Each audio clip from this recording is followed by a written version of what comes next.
Bonjour, après le Royal Baby, place aujourd'hui à l'élection reine. Plus de 45 millions de Britanniques sont appelés aux urnes aujourd'hui pour des élections législatives indécises, précise le quotidien 20 minutes.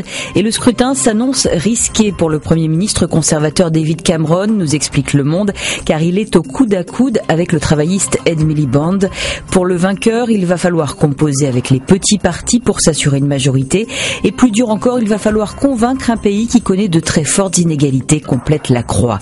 Vous voulez en savoir plus sur les Britanniques en ce jour de scrutin? Ouvrez alors Libération qui consacre à nos voisins d'outre-Manche un numéro spécial.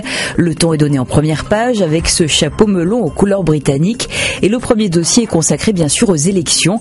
Le duel du jour est un règlement de compte à UK Choral entre les travaillistes et leur chef de file Miliband et le Premier ministre conservateur Cameron. Ce dernier a réussi à relancer la croissance et à réduire le chômage, explique Laurent Geoffrin dans son édito, mais il a aussi rendu son pays plus dur et plus inégalitaire, ce qui a ouvert la porte à la gauche qui retrouve des chances de prendre le pouvoir.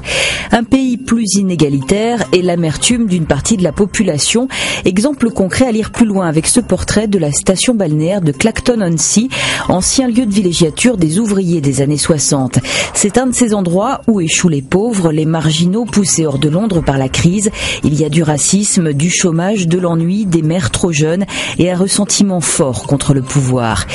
Le voyage de Libération ne s'arrête pas là, à lire aussi une vision culinaire de la Grande-Bretagne, des pages sport consacrées au snooker ou encore les dernières nouvelles de la culture britannique.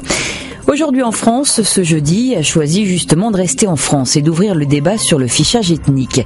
Faut-il briser le tabou? À lire les avis des pour et des contre sans tomber dans l'ignominie du maire de Béziers, Robert Ménard, précise le journal.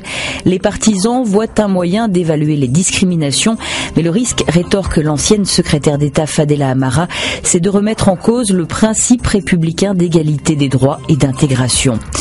Autre débat à lire cette fois dans le Figaro, faut-il poursuivre la réforme des collèges? Le journal rappelle que 150 parlementaires du centre et de la droite demandent le retrait du projet et détaille les points de crispation, à savoir l'affaiblissement du latin, la suppression des classes bilingues et européennes et l'instauration de projets interdisciplinaires.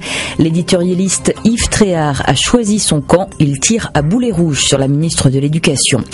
Si vous ajoutez un R à enseignement, cela donne renseignement, encore un projet de loi polémique croqué ici par Jules dans l'Humanité. C'est l'image du jour, bonne lecture, à demain.